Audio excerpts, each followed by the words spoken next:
Hey designers, welcome back for episode 39 of the AI for Interior Designers podcast. I'm your host, Jenna Kadusik.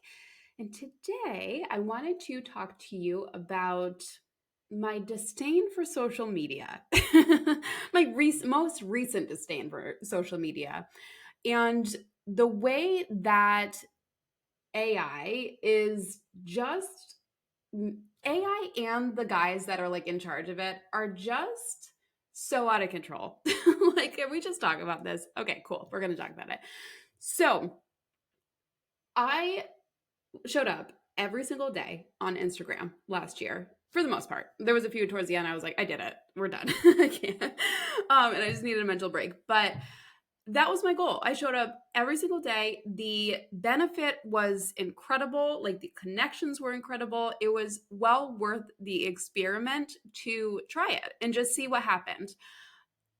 But I'm so over it at this point that like I've barely posted so far this year if you've been following my Instagram because I don't want to be there. Like I don't like it there anymore. Like I do to an extent because, my friends are there and the community that I built over the past year, 8 years or whatever since I started my Instagram, I've built and friends are there because really kind of alienated Facebook like 2 years ago where I was just like, I cannot. Like that was the start of it. And then I went to Instagram and found, a reconnection with Instagram. And when Reels started, coming back and you couldn't just do the pictures and all that stuff. And I was like, yes, this is great. This is awesome. It's happy for the most part. People are nice. I can kind of figure out the algorithm here and see, new stuff and be entertained. And I liked it. I really enjoy that. But it's all changed in the past, like honestly, the past month. And I just have so much like disgust, I guess, for Mark Zuckerberg. We'll just say for Mark Zuckerberg, like, what the hell? Like, what the hell is he doing? That's what I need to know because it's gross there now. And I have no interest in wasting my precious time scrolling his apps, to be totally honest with you. Okay. Not only does it just feel gross because a lot of the people came over from TikTok and now we're starting to see all this TikTok stuff on Meta. And then we got like the cesspool that is X by Elon. Ugh, don't even get me started. That's all I'm going to say about that. But those people are now also trying to find other locations to spew their hate. And it's like, I got on social media back in middle school. Like I was on MySpace and we had to code there and it was happy and you could write on walls and like just share your favorite song or cryptic message, when you were sad, that's song lyrics or something.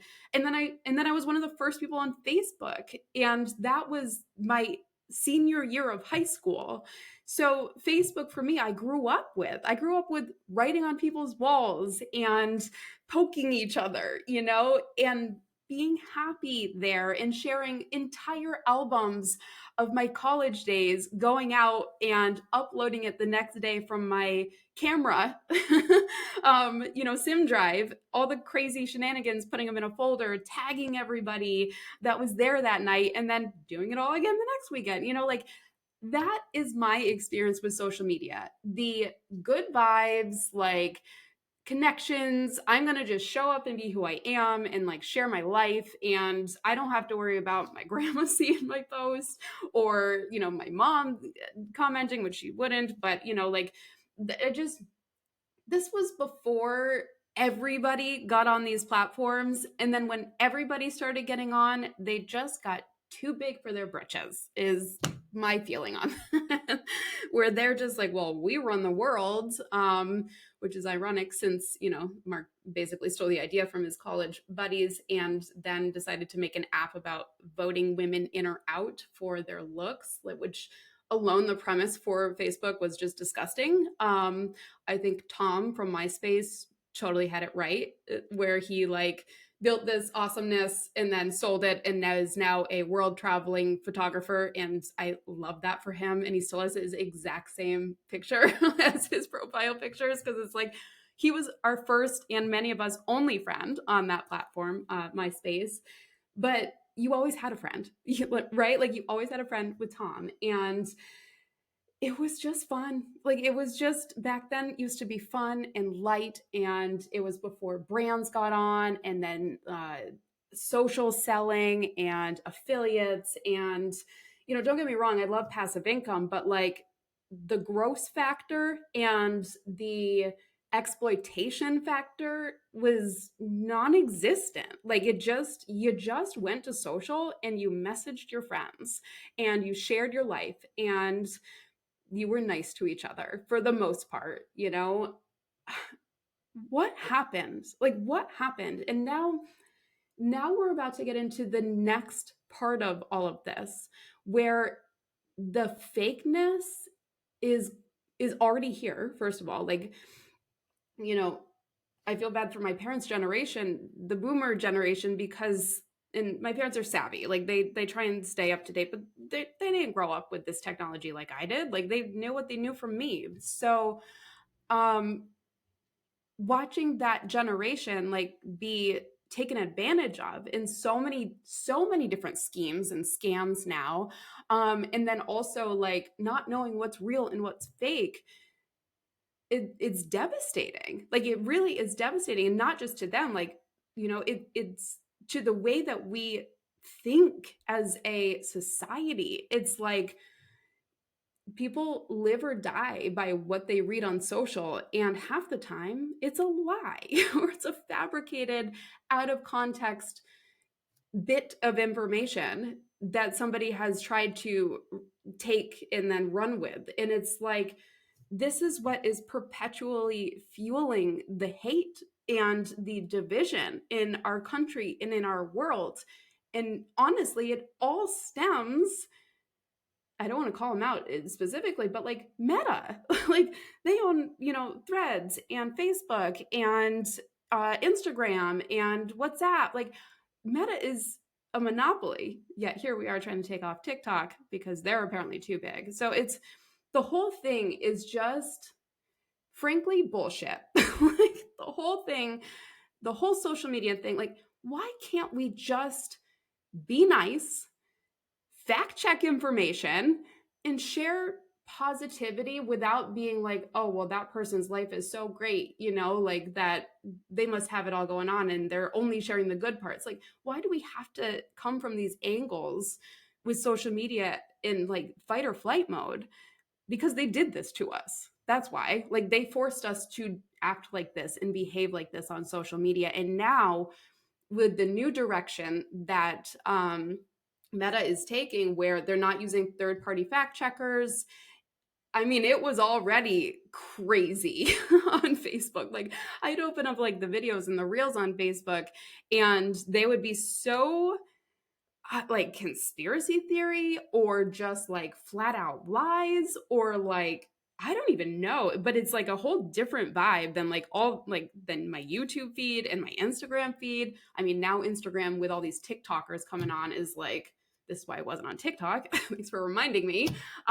But it's just gotten to a point where I just don't want to participate in this anymore, because even if you feel like you're spreading positivity and good vibes and connection with humans, like somebody is going to jump down your throat no matter what you say. And the bigger following you have, the more they're going to do it and feel like they can do it, but would never say that to you in real life. It's just like it has created this environment where people are perpetually nasty to each other. And that's the way that we live in our lives, like the infinite scroll that we get stuck in. And I call it being stuck in a loop when me and my husband are sitting there for an hour after the kids go to bed and we've been like stuck, scrolling through shorts on YouTube or reels on Instagram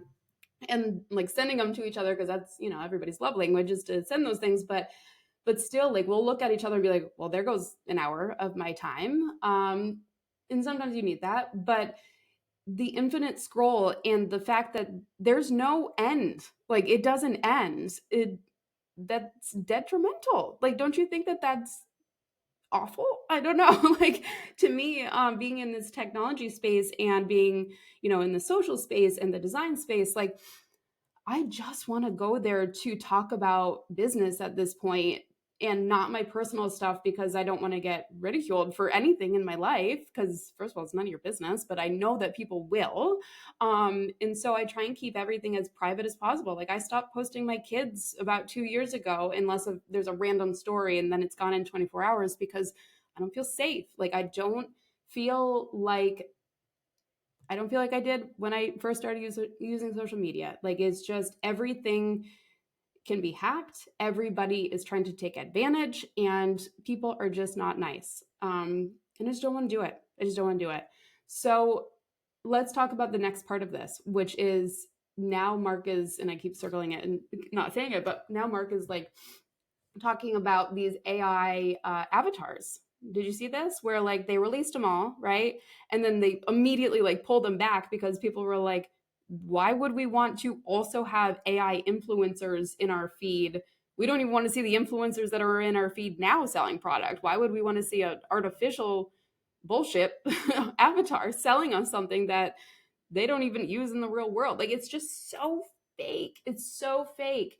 I mean, you can create avatars and auto repliers also, and you've been able to do this for a while in your Instagram for your business thing. So it's like, if this person asks this in a chat or whatever, we'll immediately reply with this. And the control over those is sloppy. So I've never used one and never activated mine for that reason, because what a serious misrepresentation of like me as a person. I don't need an avatar to be doing that right now, especially when they're so rogue. But like, why? Who needs this? Who asked for this? Nobody that I know. And I'm, I use AI every day. I don't know anybody that was like, yes, please give me more AI influencers that I could waste my money on or whatever. Like, nobody wants this. People literally are just craving human connection. We have been since COVID. Like, I mean, we have been since social media started. That's why it's here, and that's why like we've evolved to where we are, because we're all just searching. Like, we all just want to find our people, and we have to sift through the morons to be able to get to our people, which sometimes can bring us closer. But we don't also need AI added to the mix to be like, am I talking to a person or is this a computer? Like, what is going on here? We don't need it. Nobody wants it. But like, that's just one component, like I've talked about this before, where if you're sharing AI imagery on Instagram, like, you're tagging it, hopefully, right? You're sharing stuff, you're telling a story. I talked about this last week ethically. Like, there's a reason that you share an AI image for us as professionals. But then there's people out there that are using it for misinformation and creating videos and dubbing over things and saying things that people didn't say. So now, as we remove fact checking, third party fact checking, we'll say, and we go to a community-based fact checking like X apparently has been doing, on like, meta sides, what does that mean? Like, what does that mean for us? I don't trust anything I see, and I unfortunately know that my daughter, being 8 years old, is the same way. Like, she, growing up on technology, and now my son, who is 3, growing up on in the AI world, like, it's totally different. They grow up with, well, is that real or is that fake? Or if they do believe something, because you haven't taught them to always be skeptical, which is just terrible that we have to do, just always be skeptical when you go online.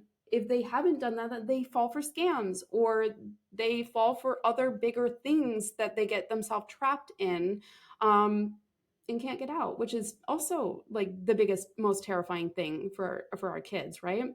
So being able to like set boundaries and do all of that is awesome, but I think we have a bigger responsibility here to be like, I don't want to participate in this anymore.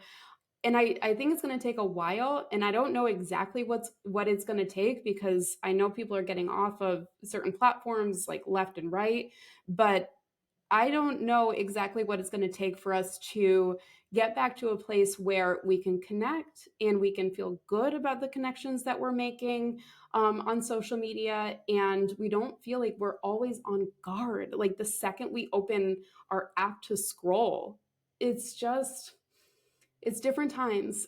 And I don't know. I feel like I'm caught in the middle of these generations being a millennial where like I was raised on this. So I see that, my parents' age is being taken advantage, but then I see my kids' age where like they're guarded and they will never trust anything or anyone that they see online because they don't know if it's real life or not. And it's just strewing the lines of reality. And that's terrifying. That is so like, is this our world that we're living in right now? I can't even believe it. So with all that being said, I'm still going to show up sometimes. I'm not going to show up as much as I had because I need to protect my mental health personally. And that's what I'm going to do it. The other thing that I'm going to do is I'm going to launch my own app, and you all are invited. And I've been creating it now for the past month and a half. Well, longer, but in development for the past month and a half, and it'll be out soon.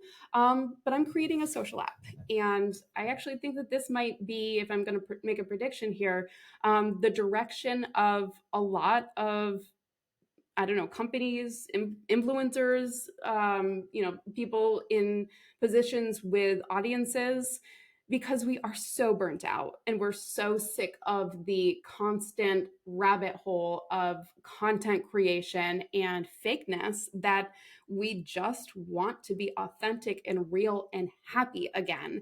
So I've created and am creating this app that will release very soon. There's going to be a free social part, literally looks like Instagram and Facebook.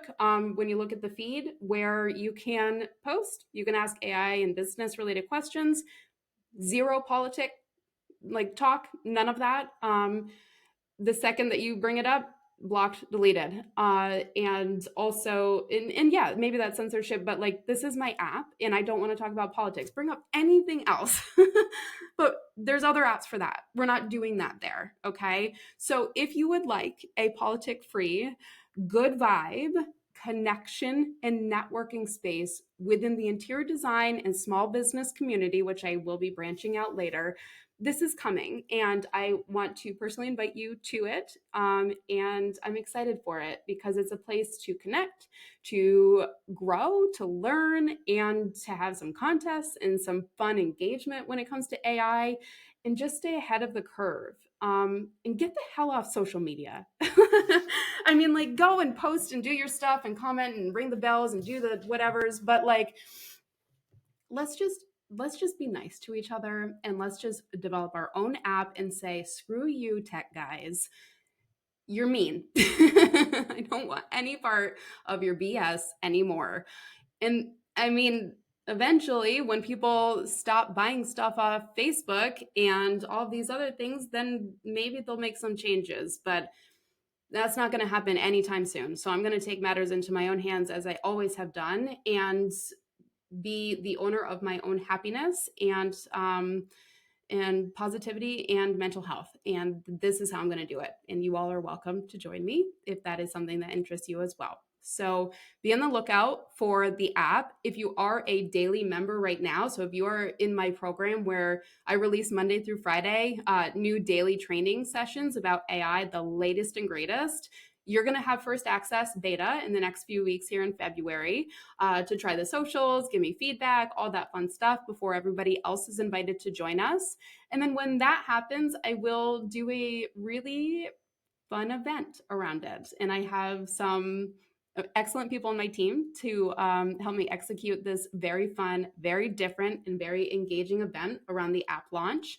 So stay tuned for all these things. Check out AI for Interior Designers. Make sure you're subscribing to this wherever you're listening to this, maybe on YouTube, maybe on your podcast channels.